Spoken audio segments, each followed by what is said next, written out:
Welcome to Adobe Max. Thank you for joining us. An explosion of creativity is underway.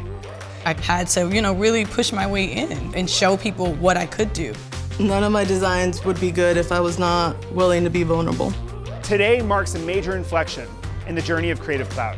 We're making Creative Cloud as much about collaboration as it is about creativity. Let's jump in and take a look. I've never concentrated on nourishing a career, but I'm very, very interested on living and nourishing a life.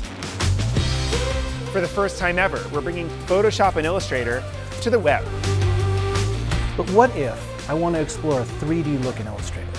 Just with one click, I get a great head start to my colorization process, and that's going to be a great addition for any Photoshop user. I'm very hopeful there's going to be this understanding of how to leverage these tools to really communicate in a way that's never been communicated before. Now let's create tomorrow together.